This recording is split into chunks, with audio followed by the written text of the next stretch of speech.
Hey everyone, welcome back to Nico Decoded. Imagine it's 2026. Inflation is flickering back to life. Central banks are hoarding gold like it's going out of style, and Bitcoin just crashed 40% from its all-time high.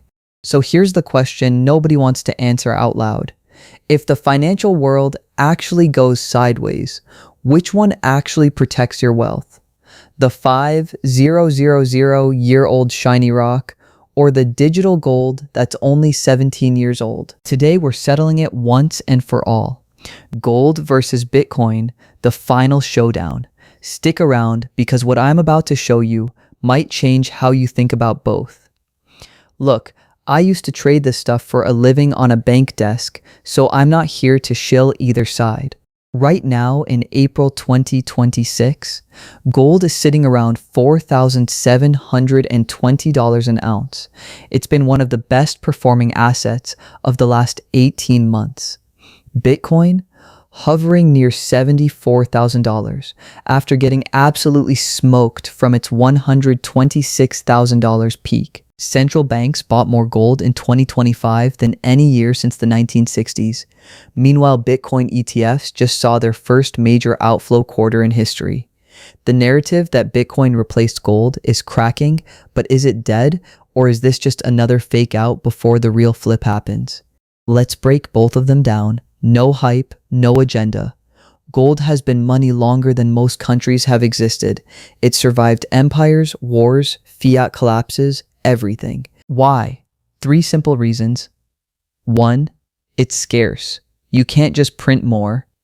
2, it's tangible. You can hold it, bury it, hand it to your kids. 3, everybody, everywhere, agrees it has value.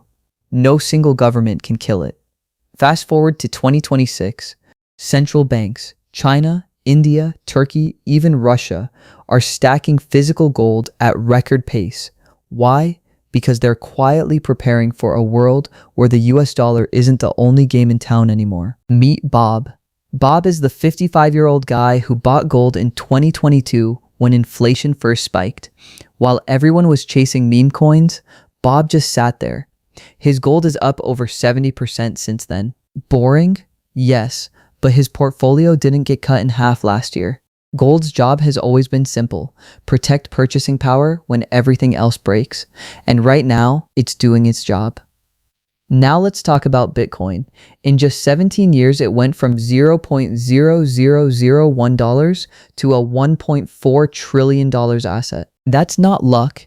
That's the most powerful network effect in financial history. The pitch is beautiful. Fixed supply of 21 million coins, even scarcer than gold. Portable, send $100 million across the planet in 10 minutes for pennies. Decentralized, no government can seize it easily. Institutions finally showed up in 2024, 2025 with spot ETFs. BlackRock, Fidelity, the same guys who used to laugh at it now hold billions. But here's the part the Bitcoin maxi crowd hates. It still behaves like a high beta tech stock, not like digital gold. When the Nasdaq sneezes, Bitcoin catches pneumonia. We saw it again in late 2025. Meet Crypto Carl. Carl went all in on Bitcoin at $60K in 2024. He called gold boomer rocks. Fast forward to today, Carl is down 40% while Bob is up 70%. Carl still believes the halving cycles will save him, but the chart says otherwise. Bitcoin's brilliance is also its curse. It's still new, still volatile, and still fighting for legitimacy. Alright, let's settle this like adults. 4 rounds, no spin. Round 1, scarcity. Gold, proven for millennia. Bitcoin, mathematically perfect, 21 million cap. Tie, both win. Round 2, volatility and liquidity. Gold moves 1-2% on a big day. Bitcoin can swing 10% before breakfast. When you need to sell fast in a crisis, gold wins. Bitcoin still loses. Round 3, institutional adoption. Central banks own 35,000 plus tons of gold and keep buying. Bitcoin ETFs hold maybe 1.2 million BTC, impressive but tiny compared to gold's $15 trillion market. Gold still leads by a mile. Round 4, Macro Hedge Performance, 2022-2026. 2022 inflation shock, gold plus 8%, Bitcoin minus 65%, 2025-2026 uncertainty, gold plus 70%, Bitcoin minus 40% from peak. Gold is 3 for 3 as the actual crisis asset. Bitcoin still waiting for its digital gold moment. Here's the uncomfortable truth nobody says out loud. Bitcoin isn't replacing gold. It's becoming a high-risk growth asset that sometimes moves with gold. They're not the same thing.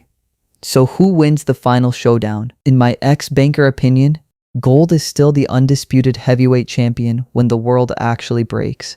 Bitcoin is the exciting, high-upside contender that could 5x again, but only if the risk-on environment stays intact. Smart money isn't choosing one, they're using both. A boring but effective mix. 8-12% of your portfolio in physical gold or gold miners for protection, and 3-5% in Bitcoin for asymmetric upside. That's not sexy, but it works when everything else stops working. If you want the exact allocation I'm using in my own portfolio right now, plus the monthly macro report that the big banks don't want you to see, hit the link in the description and join the Nico Deco D's newsletter. It's free. As always, this is not financial advice. I'm just a guy who used to trade this stuff for a living, drawing cartoons about it on YouTube. Do your own research. Drop your pick in the comments. Team Gold or Team Bitcoin? I read every single one. See you in the next video.